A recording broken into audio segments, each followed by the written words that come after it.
Bonjour, nous sommes le jeudi 11 juillet 2024 et nous allons parler de GPU de Nvidia avec la série des Blackwell qui remplacera la AD Loveless actuelle qui est série des 4000.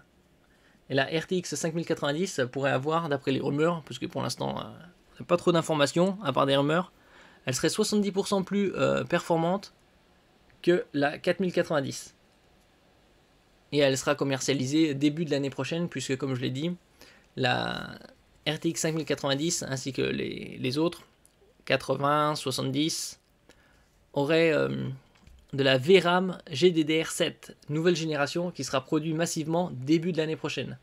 Donc il faudra attendre la production de masse de cette VRAM pour pouvoir avoir les nouveaux GPU.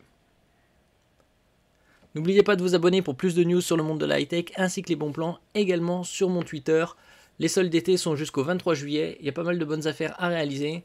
Et les 16 et 17 juillet, il y a les Amazon Prime Day pour ceux qui sont abonnés à Amazon Prime pour faire encore de meilleures affaires. La RTX 5090 pourrait avoir une fréquence d'horloge de base démentielle presque 3 GHz.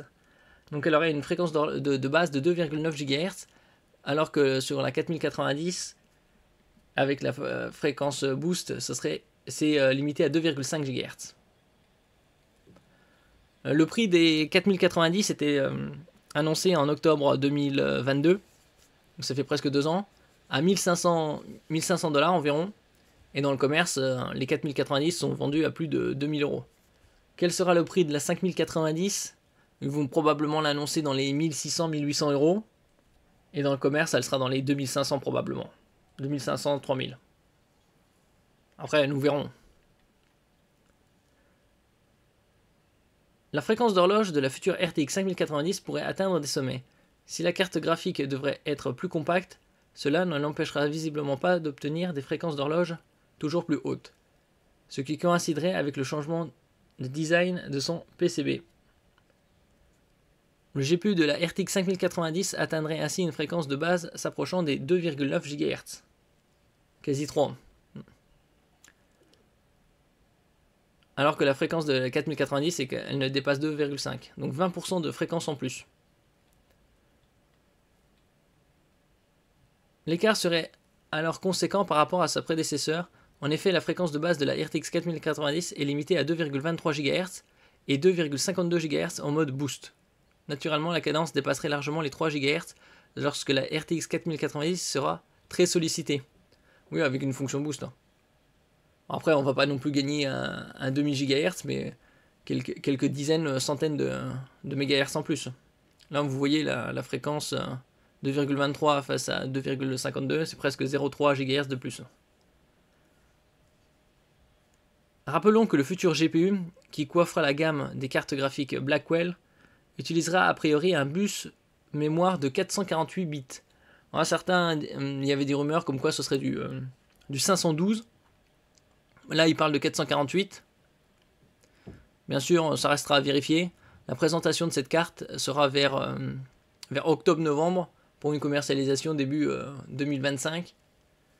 Puisque c'est qu'en début 2025 qu'il y aura la production de masse de la VRAM GDDR7 qui équipera ces nouveaux GPU.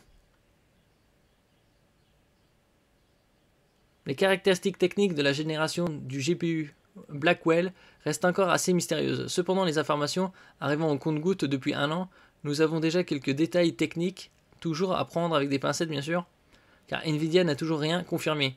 Et donc, comme je dis, ce sera confirmé une présentation vers fin octobre, courant novembre. Les RTX 5000 les plus puissantes pourraient intégrer la nouvelle mémoire GDDR7 de Samsung, tandis que les 5060 et 5050 pourraient conserver de la mémoire GDDR6. Ce qui est un peu étonnant puisque les 4060 et 60 Ti ont de la GDDR6 alors que les autres ont de la GDDR6X. Donc sur la série des 5000, ils devraient mettre plutôt de la GDDR6X que de la GDDR6. Après, l'intérêt de ces cartes 5060, 5050, c'est seulement s'il n'y a pas d'alimentation supplémentaire, surtout sur la 5050. Puisque une carte graphique sur le port PCI Express, si elle ne dépasse pas les 75 watts, elle n'a pas besoin de supplément d'alimentation. C'est déjà un peu le cas avec les 4060 et 4060 Ti qui se contentaient de mémoire GDDR6 au lieu de la GDDR6X qui était réservée aux 60, 10, 80, 90, haut de gamme et très haut de gamme. D'autre part, la 5090 pourrait disposer de plus de 24 000 cœurs CUDA, tandis que la 4090 n'en comporte que 16 384. D'un autre côté, il ne faut pas oublier qu'il y a 2 ans d'écart dans cette génération. Tandis que la mémoire VRAM sur la 4090 elle est de 24 pour les GPU desktop, alors que pour les laptops c'est du 16. Et sur la 5090 pour la version desktop ce sera probablement du 32 gigaoctets. Enfin, pour aborder la question qui fâche, Nvidia n'a encore fait aucune annonce concernant les prix de départ. Bon, les prix de départ pour la 4090 c'était 1500 $. Et donc, comme je dis, pour celle-là, la 5090, ce sera probablement 1600, 1800. Et dans le commerce, on trouvera ça à 2500 €, 3000. 3000 sera poussé, mais 2500 sera très, très probable. Nous verrons ça dans 6 mois. L'entreprise n'ayant pas pour habitude de faire dans le social, il est fort probable qu'il n'y ait aucune baisse de prix et que les RTX 5080 et 5090 devront s'acquérir à prix d'or. Bon, c'est déjà le cas avec les 4090, c'est dans les 2000. Après, on a les 4080, 4080S qui sont dans les 1000, 1200. Et il y a des 4070 Ti S qui sont, selon les modèles, avec l'overclock proche des 4080S et qui sont dans les 900 à 1000, en dessous des 1000 €.